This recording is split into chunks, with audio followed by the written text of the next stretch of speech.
సరిగా చూసేందుకు పెద్ద ఎత్తున కూడా నేతలంతా కూడా క్యూ కడుతున్నారు. అయితే 8:30 నుంచి 9:30 వరకు దాదాపు గంట సేపు కేంద్ర కార్యాలయంలో ఉంచబోతున్నారు ఆయన పార్థివ దేహాన్ని. అనంతరం అక్కడి నుంచి నేరుగా అక్బర్ రోడ్లోని కాంగ్రెస్ కార్యాలయం నుంచి నేరుగా రాజ్ఘాట్ వరకు కూడా పెద్ద ఎత్తున అంతిమ యాత్రగా బయలుదేరబోతుంది. ఇప్పుడు 5:30కు సిడబ్ల్యూసీ సమావేశం ఉంది. సిడబ్ల్యూసీ సమావేశంలో ఒక తీర్మానం చేయబోతున్నారు. అంతా కూడా దాదాపు 2 నిమిషాల పాటు కూడా మౌనం పాటించబోతున్నారు. కాంగ్రెస్ పార్టీకి ఒక పెద్ద లోటుగా చెప్పాల్సి ఉంటుంది. దేశవ్యాప్తంగా కూడా అనేక మంది నేతలంతా కూడా మన్మోహన్ సింగ్ చనిపోయిన నాటి నుంచి కూడా అనేక మంది కూడా వారు ఆవేదన వ్యక్తం చేస్తున్నారు. గొప్ప ఆర్థికవేత్తను కోల్పోయింది. దాదాపు 10 ఏళ్లలో ఎన్నో సంస్కరణలు తీసుకొచ్చారు.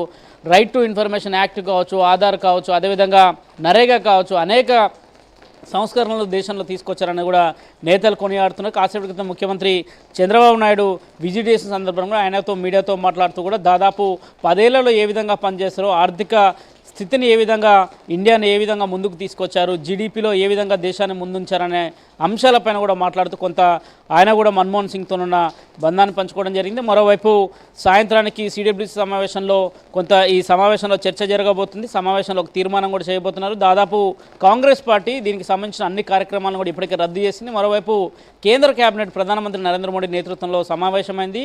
ఆ సమావేశంలో మొత్తం కుటుంబానికి కొంత సంఘీభావం తెలపడం జరిగింది. ప్రధానంగా ఆ కుటుంబ సభ్యులను కూడా పరామర్శించడం జరిగింది. 7 రోజుల పాటు కూడా కేంద్ర ప్రభుత్వం సంతాప దినాలను ప్రకటించింది. ఇప్పటికే అన్ని రాష్ట్రాలకు ఒక సర్క్యులర్ కూడా జారీ చేసిన నేపథ్యం మరోవైపు కేంద్ర కేబినెట్ ఒక నిర్ణయం తీసుకుంది. లాంఛనాలతోని, అధికారిక లాంఛనాలతోని మన్మోహన్ సింగ్ యొక్క కార్యక్రమాన్ని నిర్వహించాల్సిందిగా కూడా కేంద్ర ప్రభుత్వం ఇప్పటికే ఆదేశాలు జారీ చేసిన నేపథ్యం కార్యక్రమానికి పెద్ద ఎత్తున కూడా రేపు కాంగ్రెస్ పార్టీకి సంబంధించిన రాష్ట్రాల నుంచి అనేక మంది శ్రేణులు కావచ్చు, అనేక మంది నేతలు కూడా ఢిల్లీ వస్తున్నారు. ఇక ప్రజల సందర్శనార్థం కూడా రేపు ఏఐసిసిలో ఆయన భౌతికకాయాన్ని ఉంచబోతున్నారు.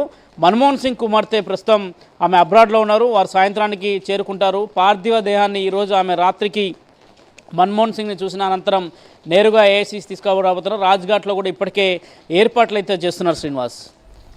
Thank you Satish.